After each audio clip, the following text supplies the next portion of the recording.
দিনদার সাদেরকে সাপোর্ট করবে আলা হুয়া ফিল জান্নাতিকা হাতাইন।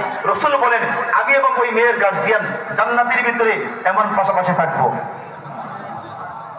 আমার দোস্ত হাদিস আল্লাহ আরো বলেন যার দুইটা মেয়ে আছে, দুইটা মেয়েকে দিনদার বানায়া দিনদার সাদেরকে সাপোর্ট করবে কানা তানি হিজাবানে বাইনান নার ওয়াল জান্নাহ, জান্নাত এবং জাহান্নামের মাঝখানে দোস্ত দুইটা মেয়ে পর্দা হয়ে যাবে, আড়াল করে দিবে, পিতা মাতাকে জাহান্নামে যেতে দিবে না। এই কথাটাই আজকে আয়াতে আল্লাহ বলে ফাইদা নুফিখা ফিস-সূর ফালা আনসাবা বাইনাহুম। আল্লাহ বলে নাফরমান মন থেকে কষ্ট শুরু, কবরের ভিতরে আলাদা বর্জকে থাকবি। তারপরে গোলাম ময়দানে মাহশারে ওঠার পরে তুই দেখবি ফালা আনসাবা বাইনাহুম, তার আশপাশে আপনজন বলতে কেউ নাই রে কেউ নাই। ফালা ইয়াতাসাআলুন, তোর কেউ জিজ্ঞেস করবে না তোর অবস্থা এমন কেন। এরপর আল্লাহ তাআলা একটা করে অনেকগুলো আয়াত কয়টা বাচ্চা দেখেন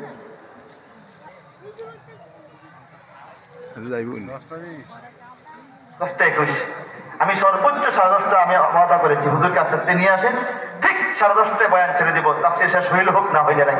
এবার এক পর্যায়ে দেখেন এখানে অনেকগুলো আয়াত লিখে দিলাম। তারপর আল্লাহ বলি এই লোকগুলি জাহান্নামে ঢুকবে। কোথায় ঢুকবে? কথা বলেন না, কোথায় ঢুকবে জোরে বলেন। জাহান্নামে ঢুকবে। জাহান্নামে ঢোকার পরে একে একে শাস্তি। এই এখানে একটা আয়াত তো অনেকগুলি শাস্তির আয়াত। এই এক নম্বর আয়াত আল্লাহ তাআলা বলে তালফাউ ওয়ুজুহুমুন নার ওয়া হুম ফিহা কালিহুন। তালফাউ ওয়ুজুহুমুন নার ওয়া হুম ফিহা কালিহুন। আল্লাহ বলে গোলাম আমি আল্লাহ তাআলা থেকে জাহান্নামে নিক্ষেপ করার পর আমি আল্লাহ তাআলা তোর জাহান্নামে তোর চেহারাটাকে পাস করব, উল্টা করব। তালফাউ ওয়ুজুহুমুন নার, আল্লাহ তাআলা বলে গোলাম আমি আল্লাহ তাআলা এই নাফরমানদের চেহারাগুলি জাহান্নামে বুনা করব, পাস করব। আপনার মাছ তরাইয়ের ভিতরে বাস করেন না, বাজি করেন না?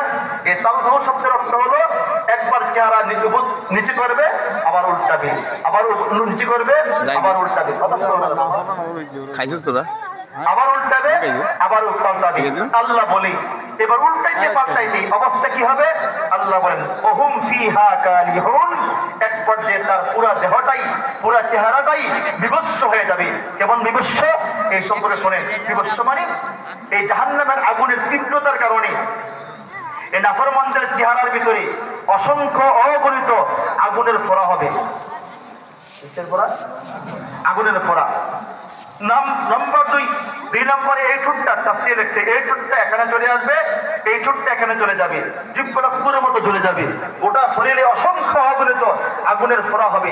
আর আগুনের ফোঁড়ার ভিতরে আগুনের মরক্কার পুঁজ হবে। এবার একটা বিশ্রী চেহারা পুড়ে গেছে। আল্লাহ আরেক আয়াতে বলেন ইন্না আ'তাদনা লিয-যালিমিনা নারা আহাতা বিহিম সুরাজুহা ওয়া ইন ইয়াস্তাগীথু ইউগাথু বিমাইন কালমুহুল ইয়াশবিল বুজুহ।